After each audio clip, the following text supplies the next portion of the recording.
Hey there, Black Bear News people. How you doing? Got another upload for you today, and we'll probably do a live show tomorrow. So tune in around 9 a.m. We're going to go through this article from The Guardian about a new rule for tailpipe emissions that Biden has announced recently. What is this rule all about? And doesn't it contradict somewhat the news that 2023 set a record for gas and oil production in the U.S.? So what are we doing? Are we doing something about emissions or are we not? Let's go through this article.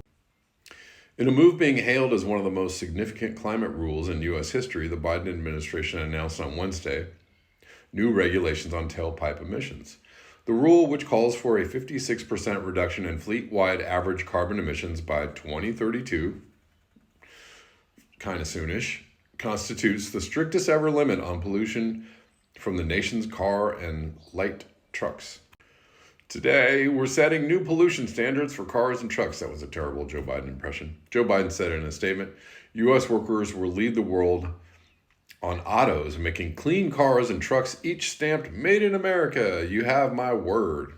Thanks, Joe Biden. The new standards do not mandate the sale of particular kinds of vehicles, but they all but ensure a dramatic increase in EVs over the next 8 years. EVs made up just 7.6% of new car sales last year, but by 2032, the standards will make EVs make up 35 to 56% of sales. Whoa, according to the Environmental Protection Agency. Methinks I see what this is about. Is this really about helping the climate, or is this about helping the economy?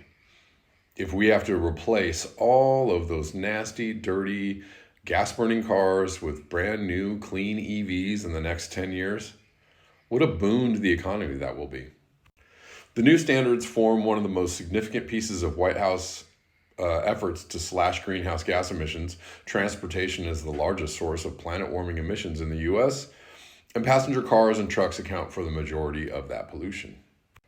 By the time the rule is fully implemented in 2055, it will have cumulatively slashed more than 7 billion tons of carbon dioxide emissions, senior administration officials told reporters on Tuesday. It will also tackle toxic pollution, they said, slashing fine particulate emissions by 95% and emissions of nitrous oxide and volatile organic compounds by 75%. That sounds great. Awesome, amazing. What about all the pollution that's going to be generated by the mining of lithium and the mining of rare elements that are going to have to go into these cars? What about the actual production lines? Are they going to be running on green energy? I have questions. Oh, and looky here. The regulation has been weakened since it was first proposed last spring. The final rule would result in the same endpoint. So, a 56% reduction in fleet-wide average carbon emissions by 2032 from 2026 levels, but the year-over-year tightening of the pollution standards between 2027 and 2030 will happen at a more gradual pace. And what is that about?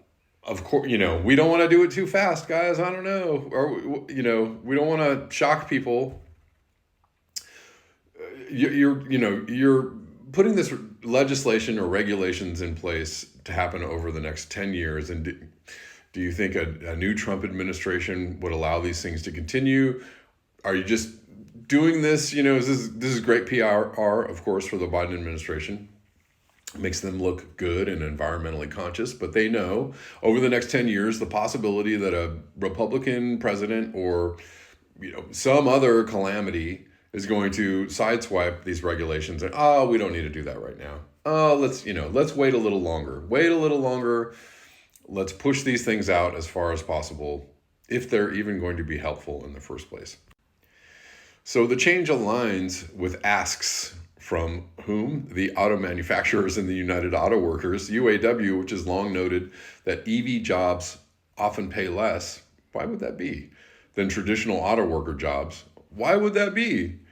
Last year, said the EPA should revise its standards to increase stringency more gradually in an effort to ensure that they do not disproportionately impact domestic union auto production.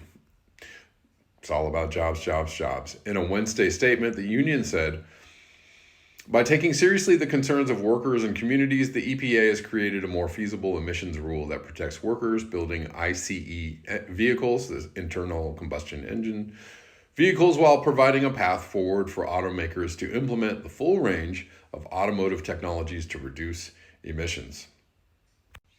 Automakers also applauded the changes. The right place for something this consequential and transformative gives us a chance to secure manufacturing and industrial base needed for long-term success, said John Bozella, president of the automaker trade group Alliance for Automotive Innovation, in an EPA press conference on Wednesday. But critics say the slower cuts will allow automakers to continue selling fossil fuel power vehicles longer and will produce more cumulative pollution. Here's the dance between, oh, we really care, and we're going to do something about this, and we really care about the climate, but let's weaken those rules or regulations, push them out as far as we can. Let's slow walk this as much as we possibly can, right?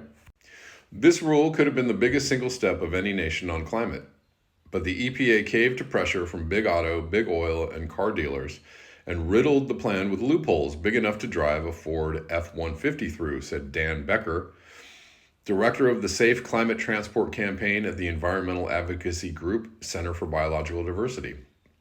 Last spring, the EPA projected that electric vehicles would need to make up about 2/3 of car and light truck sales by 2032, up from less than 1/10 in 2023, to meet emissions reduction goals. It's a lot of cars. In a shift from the 2023 proposal, which did not mention plug-in hybrid vehicles, the EPA's final rule suggests manufacturers achieve the same reduction by ensuring 56% of the cars sold are fully electric and 13% are plug-in hybrids by 2032. The move comes after automakers criticized their earlier omission. The EPA says the rule will save the nation $99 billion a year, including $46 billion in reduced fuel costs and nearly $16 billion in auto repair and maintenance. The rule is also expected to prevent 25,000 premature deaths by 2055 thanks to cuts in pollution. Some environmental groups applauded the new limits. How's it going to save people billions of dollars in auto repair and maintenance? That one I don't really understand. It actually costs quite a bit more to keep a electric vehicle, right? People say how expensive it is to have an electric vehicle and that it's very hard to work on them. You can't work on them. They're very expensive to fix. So that one I don't get. Every single day, millions of Americans suffer under the weight of vehicle pollution, unsustainable gas prices, and climate crisis, all fueled by tailpipe emissions spewing from gas cars throughout our communities, said Ben Jealous, executive director of the Sierra Club. Today, President Biden, in one of the most significant actions his administration can take on climate change, has put forward standards with benefits extending far beyond reducing greenhouse gas emissions. The new standards, Jealous said, will save lives and money for families. Republicans have already launched plans to go after the new regulation. 2 GOP lawmakers are preparing a resolution aiming to kill the rule. E&E News reports on the campaign trail Donald Trump said he would repeal Biden's insane electric vehicle mandate on his first day in office. Of course. Senator Joe Manchin, the conservative Democrat from West Virginia, has said he would support Republicans' efforts to overturn the rule. In a Wednesday statement, why is he a Democrat? In a Wednesday statement, he called it reckless and ill-informed and said it will impose what is effectively an EV mandate without ensuring the security of our supply chains from nations like China and without a realistic transition plan that addresses our domestic infrastructure needs. That is also a really good question. So obviously this is just going to be debated and back and forth for the next 10 years while nothing else gets done. So that's that.